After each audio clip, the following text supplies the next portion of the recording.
There he is. Get him. You see the, oh, it's a big pike under. It's a giant pike under.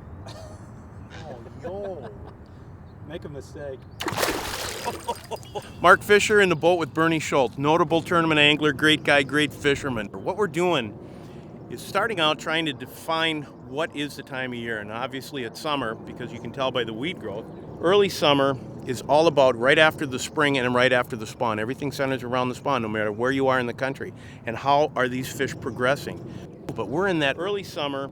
There's a lot of fish shallow from the spawn, a lot of fish in the mid-depths.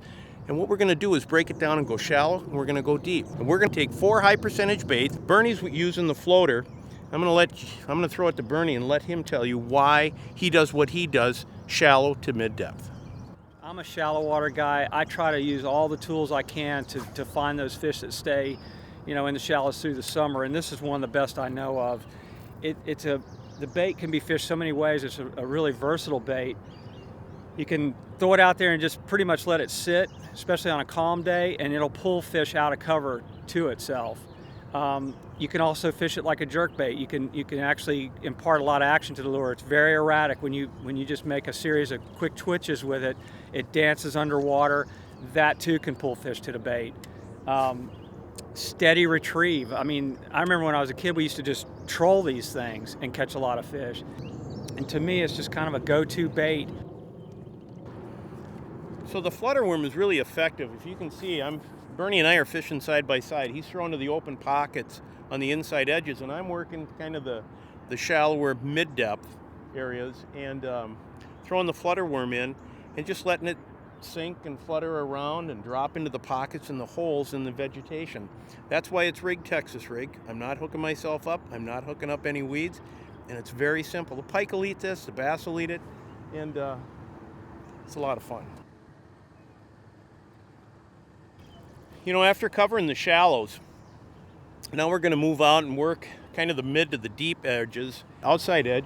Bernie's going to throw a DT6 or a DT10 until we make contact, and I'm going to throw a jig worm. This lure, I'm using a DT6, and it's really a good tool for covering a lot of water effectively. Basically, because this is grass, I'm trying to cast into the little channels or little alleyways in the grass, in the grain of the grass, and trying to work the bait through there before it breaks out into open water.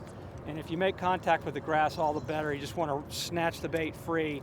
A lot of times, that's when you're going to get your strike. Fishing a jig worm is very simple. Cast it out to the weed edge and let it fall, let it tumble, let it hang up. It doesn't matter. It's all about trying to get a reaction. So you welcome the cover. If you reel up your slack, feel the bottom, reel up your slack again, that's all you're doing. You're just moving the bait in a yo-yo method back to the boat, swimming that worm off the bottom, falling off the weeds. If you come in contact with the weeds, just like we said in a spring grub piece, pop it. It'll break free and it'll drop back down and go right back to work immediately. Well, there you have it, folks. Glad you came on today. Anyways, 4 quick, easy, high percentage presentations to catch fish basically anywhere in the country in early summer. In the boat with me, my buddy Bernie Schultz came up for a visit. Glad you were with us. Check them out. Keep coming back to Rapala. What is it, Bernie? It's the how-to channel, Rapala TV on YouTube. Yep, we brought him up here just so we'd get all that stuff right. Thank you. And I screwed it up.